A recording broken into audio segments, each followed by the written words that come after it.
Praise the lord. హల్లెలూయా. మత్తయి సువార్త 16వ అధ్యాయం 23వ. అయితే ఆయన పేతురు వైపు తిరిగి సాతానా నా వెనుకకు పొమ్ము, నీవు నాకు అభ్యంతర కారణమైన నీవు మనుషుల సంగతులను తలంచుచున్నావు గాని దేవుని సంగతులను తలంపక ఉన్నావని పేతురుతో చెప్పాను. అప్పుడు చాలు. Praise the lord. హల్లెలూయా. ఇక్కడ పేతురు వైపు తిరిగి సాతానా నా వెనుకకు పొమ్ము అని చెప్పి గర్జిస్తాడు. అదేంటి పేతురు వైపు తిరిగి ఎందుకు? పేతురు పక్కన పేతురులో ఉందా? పేతురు పక్కన ఉందా? ఎందుకు అలాగా? పేతురు ఎవరు తెలుసా? ఎవరు పేతురు? ఎవరు చేపలు పట్టేవాడు యేసుక్రీస్తుకి శిష్యుడు. ముఖ్యంగా శిష్యుడి కంటే ఎక్కువ అపోస్తలుగా ఏర్పరచుకున్నారు 12 మందిని. ఆయన యేసుక్రీస్తు ప్రభు వారు 12 మందిని అపోస్తలుగా ఏర్పరచుకున్నాడు. శిష్యులే. ఇప్పుడు శిష్యులు అపోస్తలుడు అంటే వాళ్ళకి వీళ్ళకి తేడా ఏం లేదు. అపోస్తలుడు ఇప్పుడు లోకంలో ఎలాగ మనుషుల సంగతులు అదే మాట్లాడుకుంటాం. ప్రభు ఏమంటున్నాడు? నువ్వు మనుషుల సంగతులను తలంచుతున్నావు కానీ దేవుని సంగతులను తలంచట్లా. అంటే ఎవరు మాట్లాడారు? మనుషుల సంగతులను తలంచేలాగా అక్కడ ఏం జరిగింది? సందర్భం ఏంటి? ఏ సందర్భం అది? అప్పగించుకుంటున్నాను అన్నప్పుడు నీకు అది కలగకుండా కాక అని పేరు. ఇక్కడ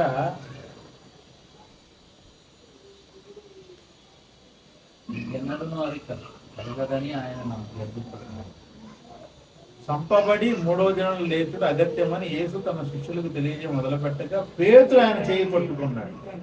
ఏమన్నాడు?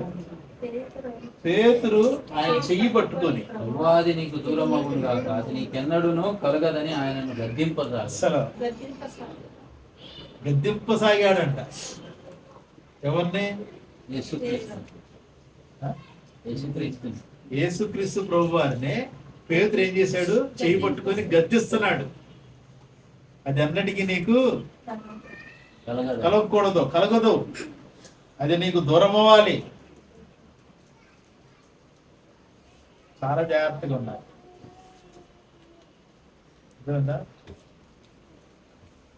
దేవుని యొక్క ఆత్మ, దేవుని యొక్క వాక్య నడిపింపుతో ప్రతి విశ్వాసి, ప్రతి శిష్యుడు నడవాలి. ఇక్కడ పేతురులాగా యేసుక్రీస్తు చెప్పిన మాట ఏంటి? యేసుక్రీస్తు ప్రభువారు ఎందుకు వచ్చాడు? యేసుక్రీస్తు ప్రభువారు వచ్చినటువంటి కార్యము ఏ కార్యం చేయడానికి వచ్చాడు? ఆయన ఎప్పటి నుంచో చెప్తూనే ఉన్నాడు. అంటే ఆయన వచ్చిందే అందుకు. ఆయన మన పరిచర్య చేయించుకోవడానికి రాలేదు. దేనికి వచ్చాడు? ఆయన విమోచన క్రయధనముగా తను తాను అప్పగించుకోవడానికి వచ్చాడు. Praise the lord. హల్లెలూయా. ఆ కార్యం దేవుడు ఆయన పంపిన కార్యం అదైతే ఆయన చెప్పిన మాటను వినేం చేయాలి? ఊరుకోవాలి. అవునా? పేతురు ఏమంటున్నాడు? అది నీకు దూరం అవును గాక, అది నీకు ఎన్నటికీ కలగదు అని గద్దింపసాగాను. ఏం చేశాడంట? గద్దించాడంట. ఏం చేశాడు ఆయన? గద్దించాడు. పేతురు గారు యేసుక్రీస్తు ప్రభు వారిని చెయ్యి పట్టుకుని గద్దించాడు. వెంటనే ఆయన అంటున్నాడు, సాతానా వెనుక. అంటే పేతుర్ని అడ్డు పెట్టుకుని ఎవరు మాట్లాడారు? అందుకని జాగ్రత్తగా ఉండాలి. మనల్ని అడ్డు పెట్టుకొని సైతాను మాట్లాడతాడా లేదా? మాట్లాడతాడు. కుటుంబంలో, అందుకనే కుటుంబంలో వాడు పనిచేస్తాడనడానికి అనేకమైన కారణాలు ఉన్నాయి.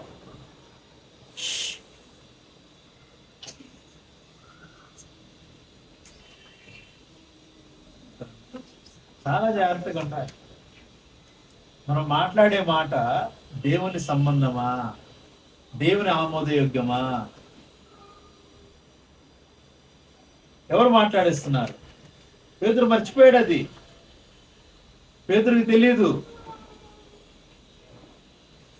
యేసుక్రీస్తు ప్రభువారు ఒక మొక్క ముంచి, ద్రాక్షరసం ముంచి ఇసుకలో తీసి ఇవ్వగానే ఇవ్వగానే వాడు తీసుకున్నాడు. తీసుకోగానే ఏం జరిగింది? సాతాను వానిలో ప్రవేశించను అని ఉంటుంది. ఏముంటది? జాగ్రత్తగా ఉండాలి. మనం ఏం మాట్లాడుతున్నాం, ఏంటి? వాడు సాతాను వానిలో ప్రవేశించగానే ఏం చేశాడు? వెళ్ళిపోయి 30 వెండి నాణ్యాలు తీసేసుకున్నాడు, అప్పగించేశాడు. సాతాను ఎప్పటిదాకా ఉండుంటాడు? అప్పగించేంత వరకే. తర్వాత వెళ్ళిపోయాడు. సాతాను ఎప్పుడైతే వాళ్ళ నుంచి వెళ్ళిపోయాడో వీళ్ళు యేసుక్రీస్తును కొడుతుండగా చూసి వాడు బాధపడుతున్నాడు. ఏంటి, నేను అప్పగించింది దేనికి అని చెప్పి వాడి తర్వాత ఏమైపోయాడు? బాధపడ్డాడు, పశ్చాత్తాపడ్డాడు. కానీ ఉపయోగం లేదు.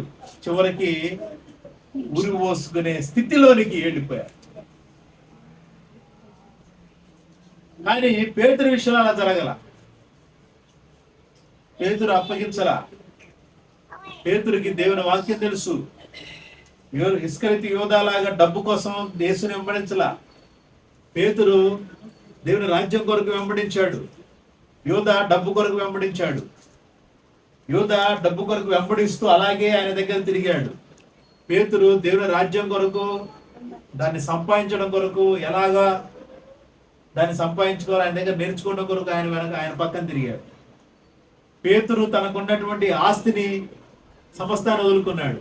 కానీ యోధా యేసుతో ఉంటే ఆస్తి సంపాదించుకోవచ్చని యోధా యేసు పక్కన వెళ్ళాడు. చూడండి, ఆయన ఒకనొక సమయంలో పేతురు కూడా అపవాది చేత శోధింపబట్టంగా తెలియదు వానికి శోధింపబడతాను. యేసును శోధించాడు. చెప్పాలి. అందుకనే నువ్వు మనుషుల సంగతులను తలంచుచున్నావు కానీ దేవుని సంగతులు చాలా జాగ్రత్తగా ఉంటాయి. ఈరోజు విశ్వాసులందరూ కూడా ఏ సంగతులను ఆలోచన చేస్తున్నారు? మనుషుల సంగతులు ఎవరు ఆలోచన చేసేది?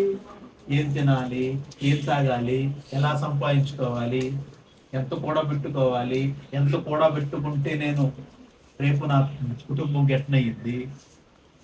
వాడు పెరిగి పెద్ద అయ్యేసరికి వాడికి ఒక బిల్డింగ్ కావాలి కదా. వారికి పెరిగి పెద్ద అయ్యేసరికి ఏం కావాలి? వాళ్ళకి బిల్డింగ్ కావాలి, మేడలు కావాలి, మిద్దెలు కావాలి, బంగారం సంపాదించాలి. బంగారాన్ని పిల్లలకి రేపు ఉపయోగపడతాయి. దానికోసం ఏం చేస్తున్నాం? మనుషుల సంగతులను ఆలోచించి దేవుని సంగతులు ఏం చేస్తున్నాము? పక్కన పెడుతున్నాం. అంటే దేవుని కొరకు నిలబడితే ఇవన్నీ సంపాదించుకోగలమా? ఎందుకు సంపాదించుకోలేవు? దేవుని పనికి నువ్వు కరెక్ట్ సమయాన్ని నువ్వు కేటాయిస్తే, నువ్వు చేసే పని నువ్వు కరెక్ట్ గా చేసుకుంటూ పోతే సంపాదించుకుంటావు. ముందు ఇక్కడ మనము దేవుని పనిని పక్కన పెట్టి ఏం చేస్తున్నాం? మనుషుల సంగతి ఆలోచన చేస్తున్నాం. అది గుర్తు పెట్టుకోవాలి. దేవుని పని పక్కన పెట్టి, దేవుని సంగతి పక్కన పెట్టి, నిత్య జీవం కొరకు ఏం చేయాలో అవి చేయట్లేదు. అవునా కదా? అంతవరకు ఎందుకు? మనుషుల సంగతులు ఆలోచన చేయబట్టే కదా దేవునికి ఇవ్వాల్సిన భాగాలు కూడా మనం ఇవ్వలేకపోతున్నాం. మనుషుల సంగతే కాదా? మరి నాకెందుకు? మరి మనుషుల సంగతులు ఆలోచించే వారి గురించి నాకెందుకు అని చెప్పి నేను ఎక్కువ చెప్పను. వాటి గురించి నేను ఎక్కువ మాట్లాడను. మనుషుల సంగతులు ఆలోచించే వాళ్ళకి నాకేం పని? దేవుని సంగతి ఆలోచన చేయాలి కాబట్టి దేవుని సంగతి గురించి నేను మాట్లాడతా. Praise the lord. హల్లెలూయా.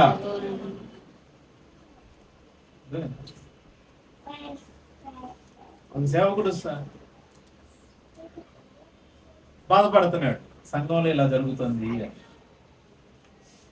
నేనేం తిరిగి మాట్లాడాలి, అది మనుషుల సంగతి, నాకు సంబంధం లేదు.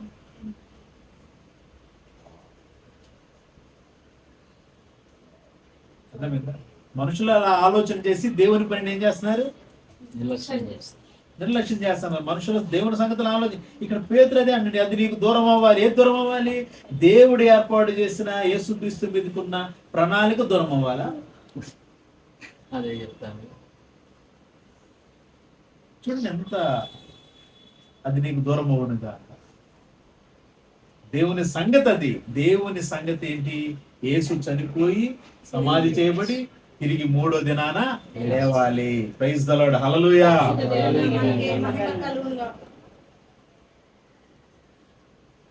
అందుకనే చాలా జాగ్రత్తగా ఉండాలి. మనము దేవుని వాక్యము బాగా చదివితే, దేవుని వాక్యము మన హృదయంలో ఉంటే, మనుషుల సంగతులు మనం ఎందుకు ఆలోచన చేస్తాం?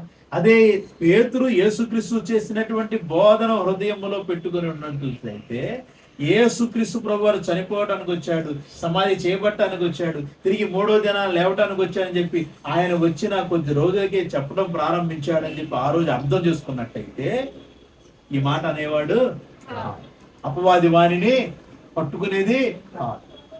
అలా వచ్చాడు, మాట పలికిచ్చాడు,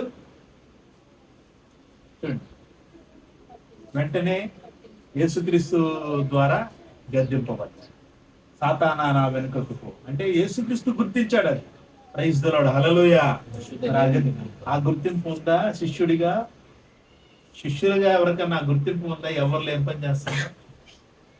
భర్తలు ఏం పని చేస్తుంది, భార్యలు ఏం పని చేస్తుంది, పిల్లలు ఏం పని చేస్తుంది, ఏమైనా గుర్తింపు ఉందా? గ్రహింపు ఉందా?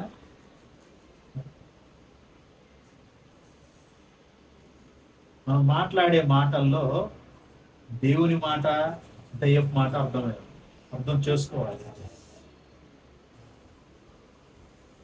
అందుకని దాన్ని వివేచన ఆత్మ అంటారు. ఏమంటారు? వివేచన అంటే ఎవరిలో ఏం పని చేస్తుంది.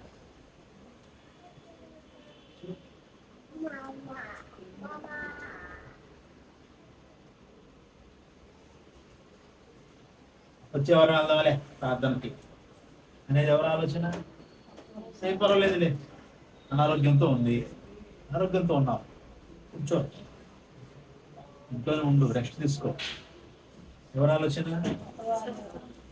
మన శరీరం ఆలోచన. దాన్ని వాడు ఆశ్రయం చేసుకుంటాడు అంతే. ఏం పర్వాలేదు, ఈ అనారోగ్యంలోనే దేవుని ఆరాధన చేయాలి, దేవునికి మహిమను చెల్లించాలి అనేది దేవుని ఆలోచన. అందుకని మనుషుల సంగతులను మనం ఎక్కువ యోచన చేస్తా ఉన్నాం. చాలా రకాలుగా, అన్ని రకాలుగా మనం చెప్పుకుంటూ పోతే బోల్డ్ అని వస్తాయి. మామూలు విషయాలు కాదు, మామూలుగా ఉండదు. ఈ బోల్డ్ అన్ని విషయాల్లో హర్ట్ అయిపోయే విషయాలు వస్తాయి. హర్ట్ అయిపోతాం, బాధపడిపోతాం.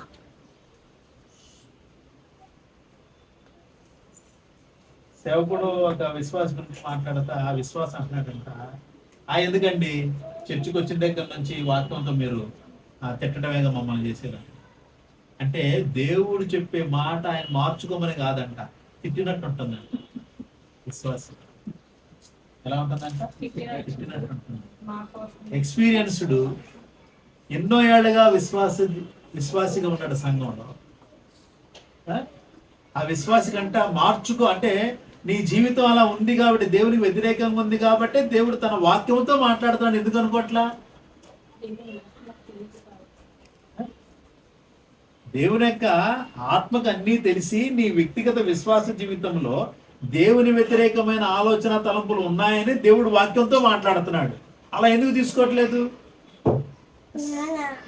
వాటిని ఎలా తీసుకుంటున్నాము? దేవుడు వాక్యంతో వాక్యంతో తిడతారా అంటే, వాక్యంలో తిట్లు ఉన్నాయా? మాట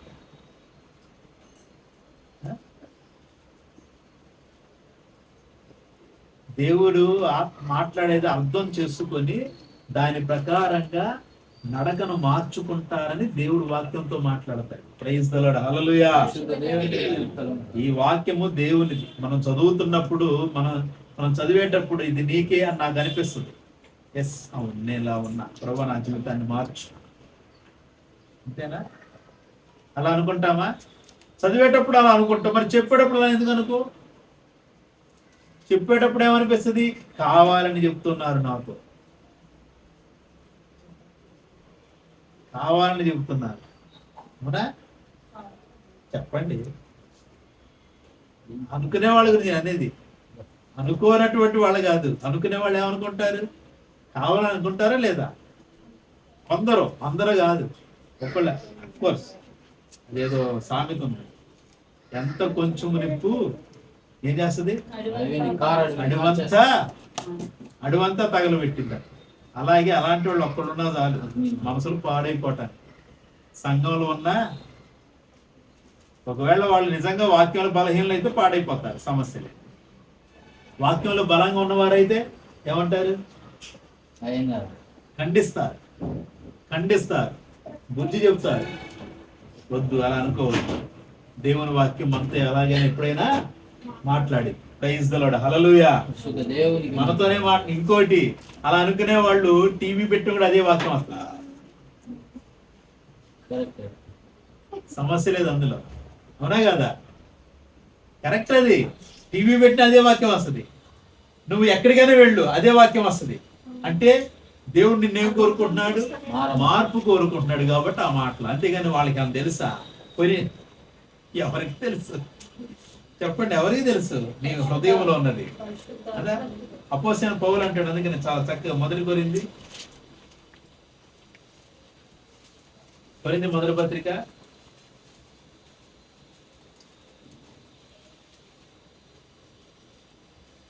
2వ అధ్యాయం 11వ వచనం చూడండి. చక్కగా ఒక మనుషుని సంగతులు అతనిలోనున్న మనుష్యాత్మకే గాని మనుషులు మరి ఎవరికి తెలియను.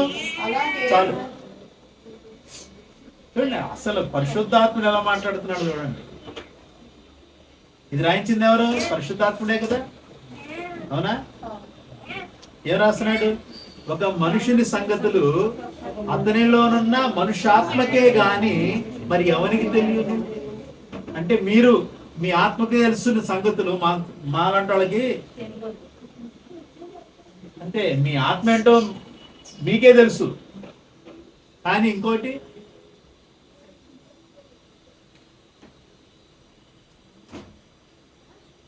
పన్నెండవ వచనం, దేవుని వలన మనకు దయచేయబడిన వాటిని తెలుసుకున్నట్టుకే మనం లౌకికాత్మ కాక దేవుని వద్ద వచ్చి ఆత్మను పొంది ఉన్నాము.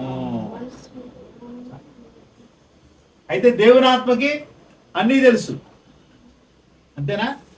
నా ఆత్మ ఏంటో తెలుసు, నా ఆత్మ ఎలా ఉందో తెలుసు, మీ ఆత్మ ఎలా ఉందో తెలుసు, మీ ఆత్మ నడక ఏంటో తెలుసు, ఆలోచనలు ఏంటో తెలుసు. అందుకనే ఆలోచన తలంపులు ఎరిగినవాడు. చక్కటి మాట అంటాడు ఆయన ఇర్మియాలో. ఆయన ఎందుకొరకు మన కోసం ఆలోచన చేస్తున్నాడు? ఎందుకొరకు ఆలోచన చేస్తున్నాడంటే ఆయన మనందరికీ ఆశీర్వాదకరంగా ఉండటానికే ఆయన ఆలోచన చేసేది. ఆయన ఏం చేసినా ఏం చెప్పినా మనము ఆశీర్వాదకరంగా ఉండాలి అని కోరుకుంటాం. Praise the lord, hallelujah.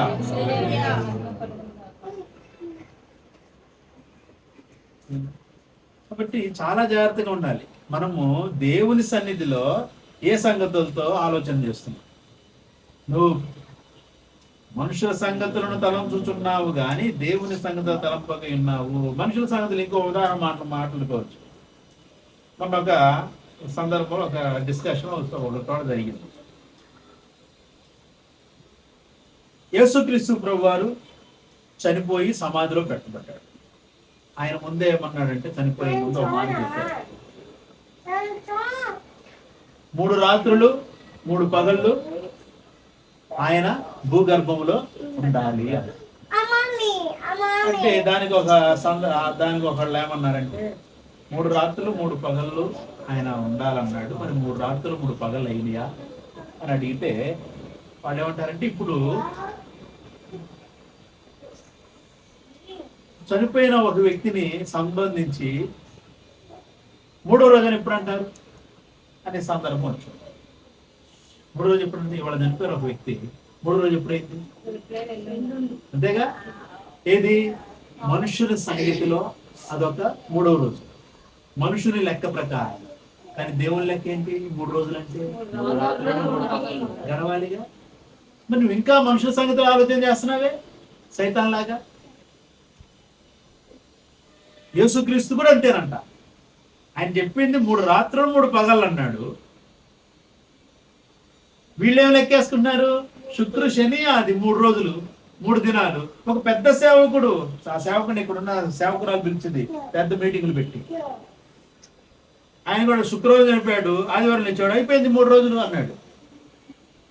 Phone చేశాను, నేను బిజీగా ఉన్నాను బ్రదర్, మీరు ఏంటో చెప్పండి. మీరు చేసిన ప్రసంగంలో 3 రోజులు అన్నారు అని మొత్తం అందరూ ఉంది బ్రదర్, వినండి ఒకసారి అని చెప్పి పెట్టేశాడు. అలాంటి అంటే ఓపిక లేదు. 3 రోజులు 3 రాత్రులు 3 పగలు ప్రభువు చెప్పిన వాక్యాన్ని ధ్యానం చేసి దాని ప్రకారంగా మనం అడుగులు వేయాలి, దేవుని తలంపుల్లో మనం ఉండాలని ఆలోచన చేయట్లా. మనుషుల తలంపులతోనే ఈరోజు సంఘం ఉంది. మీరు అలా ఉంటాను. Praise the lord, hallelujah. మనుషుల తలంపులతో మనుషుల సంగతులను ఆలోచన చేసి సంఘంగా ఉండకూడదు. దేవుని పేతుల్లాగా ఉండకూడదు. మారు మనసు లేని పేతుల్లాగా ఉండకూడదు. యేసుని గద్దించడం ఏంటండి? ఈరోజు అదే సేవకులు చేస్తున్నారు, విశ్వాసులు చేస్తున్నారు. లేదు ప్రభువా, నువ్వు 3 రోజులు అంటే శుక్ర శని ఆదివారాలు ఉన్నావు అంతే, 3 రాత్రులు 3 పగలు నువ్వు. ఎవరు చెప్తున్నారు ఈ మాటలు? పెద్ద పెద్ద సేవకులు చెప్తున్నారు, అపోస్తలులు చెప్తున్నారు. నేను ఎప్పటికప్పుడు దాన్ని మరలా ధ్యానం చేస్తూనే ఉంటాను. కరెక్టేనా నేను చేసేది? ఎందుకనంటే నేను వారాల చోట్ల ఏం చూశాను, నేను తేదీలు, డేట్స్ కావాలి మనకు, తేదీలు కావాలి. ప్రభు యెహోవా దేవుడు చెప్పిన పండుగ ప్రకారంగా యేసుక్రీస్తు ప్రభువారు ఉన్నారు, అది ఫిక్స్. దేవుని వాక్యాన్ని ధ్యానం చేయాలి. ఎవరో చెప్పింది పెట్టుకొని అలా వెళ్ళటం కాదు. అందరూ కూడా ఎవరో చెప్పింది విన్న బోధన చేస్తా వెళ్తున్నారు, కానీ ఎప్పటికీ ఒకటి మాత్రం గుర్తుపెట్టుకోండి, వాక్యాన్ని ఏదో చదువుకుంటూ పోతే ఏంటి అది అర్థం కాదు. దాన్ని ధ్యానం చేయాలి. అర్థమైందా? ఇక్కడ నువ్వు మనుషుల సంగతులనే తలంచుచున్నావు కానీ దేవుని సంగతులు తలంచట్లేదు అనేది ముఖ్యం మనకి. పేతుల్లో సైతాన్ వచ్చాడా? పేతురు కూడా సైతాన్ పట్టాడు అని చెప్పి దీన్ని సపరేట్ ట్రాక్ తీసుకెళ్ళడానికి వీలు లేదు. ఇక్కడ దీన్ని పక్కన పెట్టి కొంతమంది ఏం చేస్తున్నారంటే, అంటే క్రైస్తవులకు వ్యతిరేకంగా ఉండేవాళ్ళు, పేతురును కూడా సైతాను పట్టింది, పేతురు గొప్పోడేం కాదుగా, ఆయన రాసిన లేఖలు ఎలా మాట్లాడతారు మీరు, ఆయన రాసినటువంటి పత్రికల్లోని మాటలు ఎలా మీరు ధ్యానం చేస్తారు అని చెప్పి. అర్థమైంది? పౌలు కూడా అనారోగ్యంతో ఉన్నాడంటారు, పౌలు కూడా సాతాను ముళ్ళు ఉందంటారు, ఆయన రాసిన మాటలు ఎలా మీరు ఫాలో అవుతారు?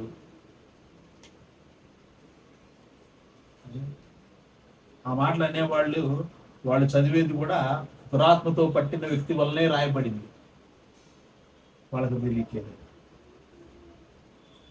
ఆ వ్యక్తి చెప్పుకున్నాడు, నేను భయంకరమైన దురాత్మ చేత బాధపడుతున్నాను. ఎవరు బాధపడతారు దురాత్మతో? లోక సంబంధంగా జీవించేవాడు, దేవుని వ్యతిరేకంగా జీవించేవాడు, దేవుణ్ణి వ్యతిరేకించేవాడు. మరి నువ్వు ఎలా నమ్ముతున్నావు? దేవుడు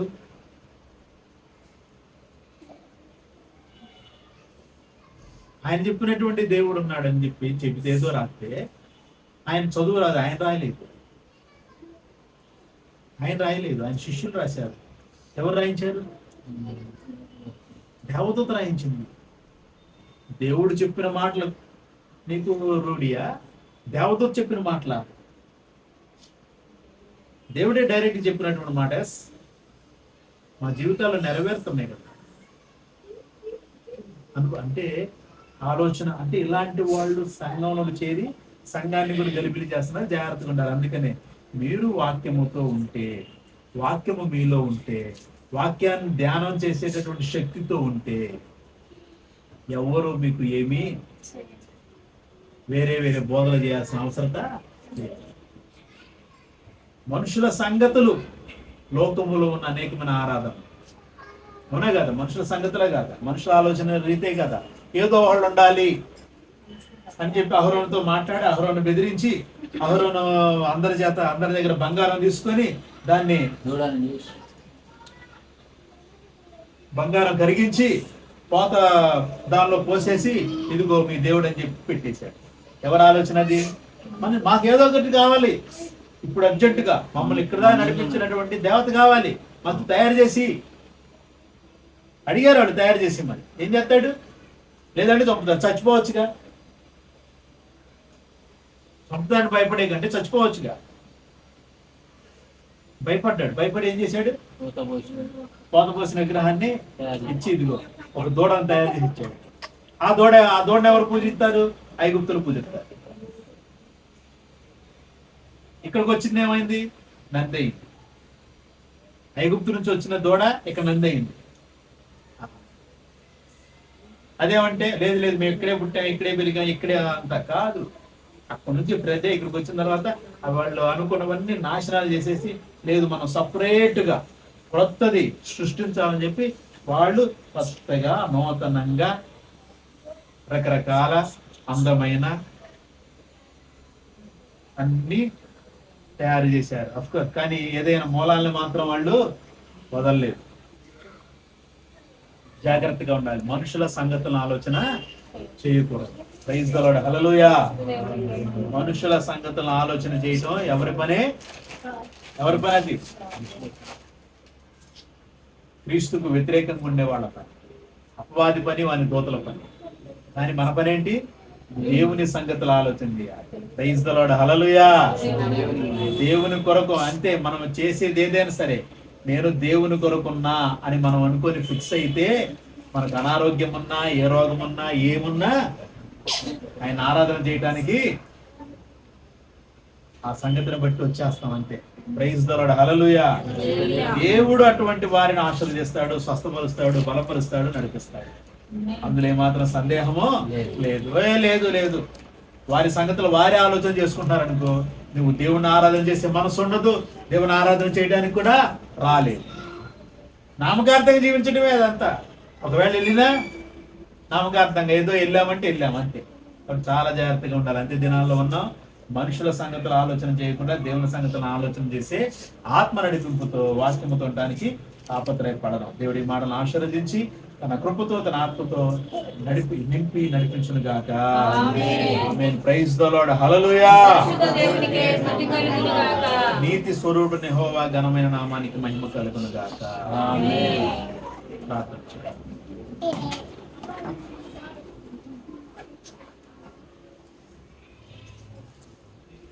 పరిశుద్ధుడా, కృపగల తండ్రి స్తోత్రం. ప్రార్థన చేద్దాం. మహాగణుడా, మహోన్నతుడా, ఆకాశ మహాకాశమును పట్టజాలన దైవం, అత్యున్నత సింహాసనం ముందు ఆసురుడై ఉన్నవాడా, ప్రేమా స్వరూపి, మహిమా స్వరూపి, వందనాలు వందనాలు వందనాలు స్తోత్రాలు. థ్యాంక్ యూ తండ్రి. సహాయం దయచేయండి. ఈ వాక్యములో ఉన్న మాటలను బట్టి సంఘమంతా తండ్రి దేవా మీ సంగతుల్ని ఆలోచించే సంఘముగా ఆత్మలో వర్ధిల్లును గాక. మనుషుల సంగతులు యేసు నామములో లయమైపోవును గాక. మనుషుల సంగతులను ఆలోచింపజేసే అపవాది యేసు నామములో లయమైపోవును గాక. వాని ఆలోచన తలంపులు యేసు నామములో లయమైపోవును గాక. సహాయం చేయండి, ఆశీర్వదించి మీ నామానికి మీ కృపా కాపుదల తండ్రి సంఘములకు దయచేయండి. ప్రభావ ముఖ్యంగా అనారోగ్యాలతో బాధపడుతున్న బిడ్డల మీద సన్నిధిలో పెడుతున్నారు. ఇక్కడ మోకరించిన ప్రార్థనలో ఉన్న అనారోగ్యాలతో బాధపడే ప్రతి బిడ్డకు యేసు నామములో సంపూర్ణమైన ఆరోగ్యం కలుగును గాక. యేసు నామములో స్వస్థత కలుగును గాక.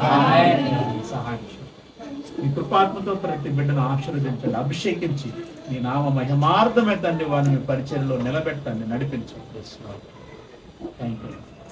గృహాలలో ఉన్నవారు అనారోగ్యాలతో బాధపడుతుంటే యేసు నామములో వారి బిడ్డలను స్వస్థపరచండి, యేసు నామములో బలపరచండి. మీ నామానికి మేము యవ్వనస్తులు తండ్రి మీ ఆత్మతో నింపబడి మీ నా మహిమార్థమే రానున్న దినాల్లో మీకు ఉపయోగపడే పాత్రలుగా నిలబడుతురు కాక అని సహాయం. బిడ్డ చదువుతున్న చదువులో జ్ఞానం తిరుగుతున్న దయచేయండి. చదువు నిమిత్తమై తండ్రి బిడ్డలు ప్రభు నిలకడగా చదువులు ఉండడానికి సహాయం దయచేయండి. రకరకాల ఆలోచన తలంపులు, యవ్వన కాలంలో వచ్చే ఆలోచన తలంపులు యేసు నామములో వారిలో లయమైపోయి మీ ఆత్మ తలంపులు బిడ్డల్లో కలుగునట్లుగా మీ ఆత్మ చేత వాక్కుల చేత బిడ్డలు అభిషేకించండి. యవ్వనస్తుల బిడ్డలు వాక్యం చదవాలనే ధ్యాస వారిలో పుట్టునుగాక అని చట్టి బిడ్డలు ఇస్తాను. చట్టి బిడ్డలపై మీ ఆత్మ ఉంచండి. ఇప్పటి నుంచే వారు మీ ఆత్మతో ఎదగాలి. రానున్న దినాల్లో మీకు ఉపయోగపడే పాత్రలుగా ఉండాలి. చదువుల్లో ఉన్నతులు ఎదగాలి. మీ నా మహిమాత్మ రాను దినాల బిడ్డలు జీవించండి. సహాయం దయచేయండి. అనారోగ్యంతో బాధపడే ప్రతి చట్టి బిడ్డను మంచి స్వస్థపరచమని. Yes madam. మంచి ఆరోగ్య బలం బిడ్డలకు దయచేయండి. అప్పుడు నయోగణ నన్ను, నా కుటుంబాన్ని, నా భార్య పిల్లలు నీ కృపలో భద్రపరిచారు. మాకు మంచి ఆరోగ్య బలం శక్తిని ఇచ్చి నీ కృపలో ఈ రోజు ఆదివారం ఆరాధన మమ్మల్ని నిలబెట్టినందుకు వందనాలు చెల్లిస్తున్నాం. కృపా కాపుదలు మనం నడుపుతున్న స్తోత్రాలు చెల్లిస్తున్నాం. యేసు నామములో ప్రార్థిస్తున్నాం. పరలోకపు తండ్రి, తండ్రి అయిన దేవుని కృప, యేసుక్రీస్తు కృపలో సంతోషం, సమాధానం, పరిశుద్ధాత్మక సహవాసం మనకు లోకంలో సగం పరిశుద్ధులు సదాకాలంతో నడిపించను గాక.